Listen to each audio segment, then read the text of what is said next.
All right, I am back. Welcome back. Glad to have you. This is part two. This is my fantasy WrestleMania 28 card.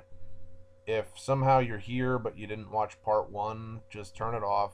Go watch part one first because this, it's a sequence of matches. Um, so, they deserve to be talked about.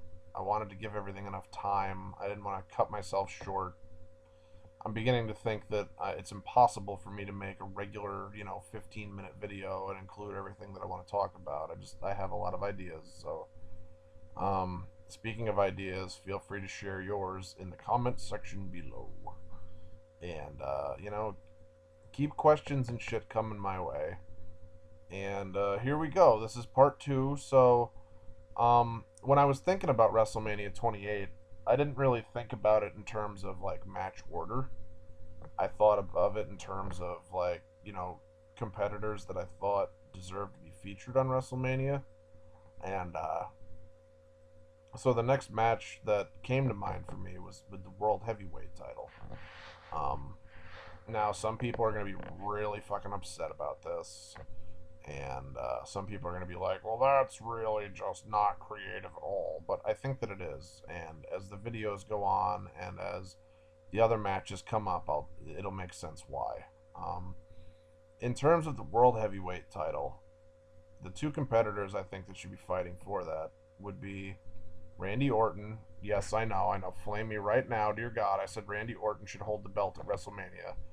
We were all sick of him, and John Cena getting the top push. But here's the thing: a competitor like a Randy Orton is a small enough guy and a believable enough opponent, so that his opponent for this match, being Daniel Bryan with the briefcase cash in, could actually go over and actually be, a winner without some shitty, overbooked ending.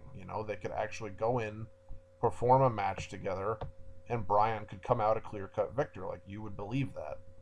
Just like how when it was Randy Orton versus Christian, you could believe that Christian had, a fair chance going into that match that he would win the title, and he did. Granted, it wasn't a very long title reign, and they really fucked that up.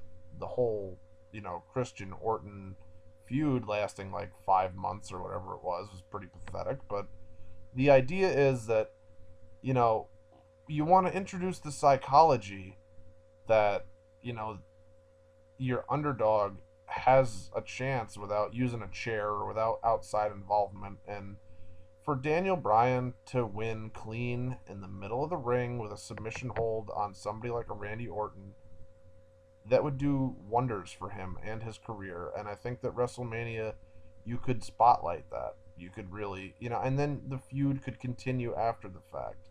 It could culminate. And if Bryan was to lose the title by a SummerSlam or something, it wouldn't necessarily kill his career. I mean, if at least if it was to somebody like a Randy Orton, but if he was to have like a 3 month, 4 month title reign, his first time through, you know, him being the world heavyweight champ, it's not something that I'm completely against. I just think that this was completely rushed. So if they're gonna do this, they might as well put him with a guy like Randy Orton, because to be honest, like, when they gave the Money in the Bank shot to Alberto Del Rio, everybody was like, "Oh, that makes sense because fucker won the Royal Rumble and it's been kind of his year with build up and everything." With Daniel Bryan, it was kind of out of the blue. It was like, oh, great shock value, but now why? It didn't make any sense to me, and I'm sure that other people out there were wondering what the fuck was going on. So I don't know, like, I just thought that, Daniel Bryan could go in as the underdog and the baby face, and that Randy Orton could go in and, be the champ. Maybe he wins it at, like, fucking Elimination Chamber or something, so that it's not just, more of the same all year in 2012. But, at some point, because, Mark Henry is the World Heavyweight Champ right now, and I have bigger plans for him at WrestleMania. And I know what you're thinking. You're thinking like, well, John, what the fuck could be bigger than having Mark Henry as the champion at WrestleMania 28, and we'll get to that. We really will. I'll address that. But I've got a lot of other people I wanted to feature on WrestleMania, and this was a great way to feature Orton and Bryan. You know, Orton is definitely a popular person, and to not have him on a WrestleMania would be kind of pointless. He might not be the top draw of the company, but there's definitely people that are fans of him. I'm not necessarily one of them, although I will tell you this much: like what he did for Cody Rhodes earlier in the year, and the fact that he is feuding with Wade Barrett right now, the fact that WWE are using him as more of a as a push up the card for other people, I really enjoy that about him, and I think that that's a lot. That's not very selfish of him right now. When he really tends to be that kind of guy. It seems. As a member of the Breakfast Club, it's hard to get away from that stigma that it's all about him and that he, but he's really trying to put people over right now, and that's commendable. And for a guy like him that could walk into WrestleMania 28 and be a believable champion, and to be able to put over somebody like a Daniel Bryan, which is obviously the outcome of the match. And like I said, I'd like to see it where it would be, a lengthy match, both competitors giving it their all, and then Daniel Bryan, eventually just coming out on top with the submission win. I think that would do a lot for him. No, I don't want to see him with like a fucking year's worth of title reign or something, because I don't think that Daniel Bryan necessarily is a heavyweight competitor to begin with. I think he's more suited for probably the WWE Championship and should be on Raw, to be honest. He's a technical wrestler, yes, but he's tiny. He's not a big guy, and when you have guys on the roster that are, huge animals that are, gonna overpower you, we don't need another Rey Mysterio type, champion. It's just, you really need to respect weight classes and shit. So that's just my feelings, though. It's my personal bias. You can say whatever you want about it, and I will read it and I will comment you back, and we can deliberate all day if you want. I really have nothing to do right now in the basement. So, speaking of WWE Championship, because we brought that up before, the next match on my card here would be for that, and I would have CM Punk retain all the way through to WrestleMania, because it just makes perfect sense not to have anybody else interfere in that. You've already got Cena locked up, with The Rock, and I would keep that on my WrestleMania 28 card. You're gonna have Undertaker in a streak match, that should not have a title involved in it either. So why bother? Like I said, I want to do something else with Mark Henry, so we're not gonna have him in a title match. Who else is left to face a guy like CM Punk? You need a really strong heel, and originally I wanted to do Miz, and then I thought, well, I can one up that, because there's somebody that's coming back that they've been doing vignettes for, and it's Jericho. And I love Chris Jericho. I'm a huge fan. I used to follow him back in WCW when he was Cruiserweight champ, when he was feuding with Dean Malenko. He was a really big attraction for me there.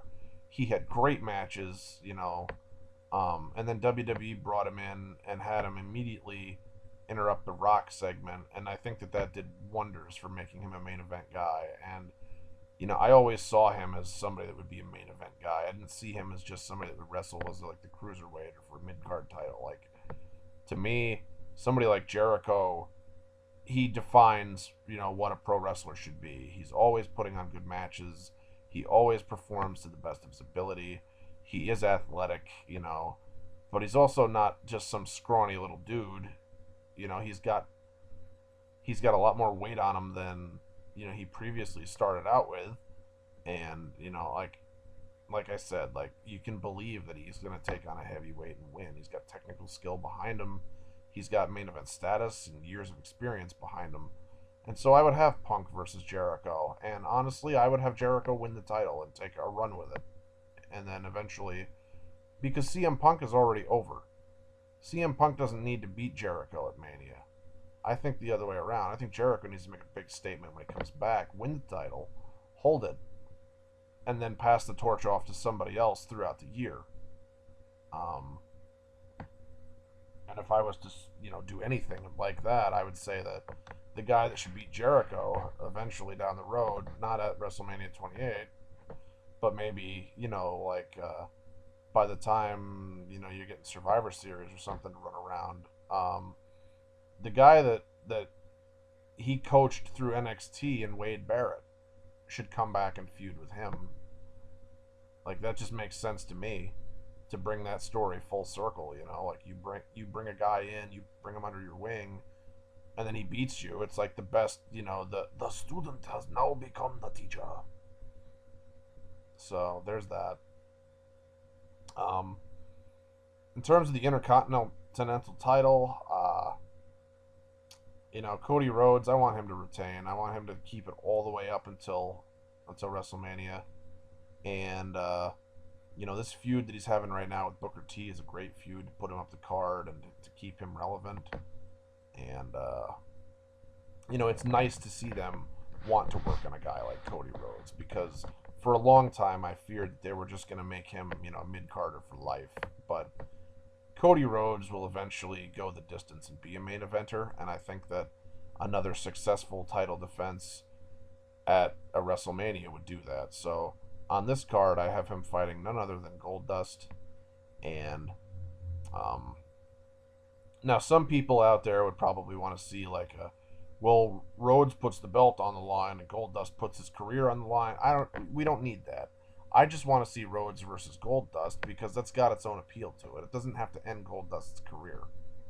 That to me isn't doesn't have to be the defining thing behind the match. I think just going over Goldust in a match, because to be honest, they really haven't had maybe they could even do a first blood match or something just to make it that more personal. But it doesn't have to be a loser leaves town match yet. You could save that for something else, because I wouldn't have them really touch until WrestleMania. I wouldn't even work up the fact that, because obviously Rhodes and Booker T is going to go on. It's not just going to be TLC, or at least I hope not. This has the potential to go through the Rumble, through Elimination Chamber, and then none other than the guy that Booker T used to be on the fucking tag team with in Goldust should come back and say, hey, Rhodes, I don't blah, blah, blah, blah, blah. Or maybe they should acknowledge that they're brothers, that would be a good idea too. But that match for the Intercontinental title would be amazing to me. And I think that at that point, Cody Rhodes retaining the title at WrestleMania will cement him as a guy that not only has carried the strap for, getting close to a year, but at that point anyway, but somebody that really is going to take the next step, and somebody that's ready for that slot, to start getting into main event matches. And even if he's not winning titles yet, he should at least be in matches for titles. That's how I feel. I know that a lot of you feel the same way. So, looking at the timer again, I seem to talk a lot. So, 1, 2, 3, 4, 5. Maybe I can fit the next 5 into the next video. So stay tuned for part 3, and we'll be right back after these messages from whatever beer you're drinking. Yay.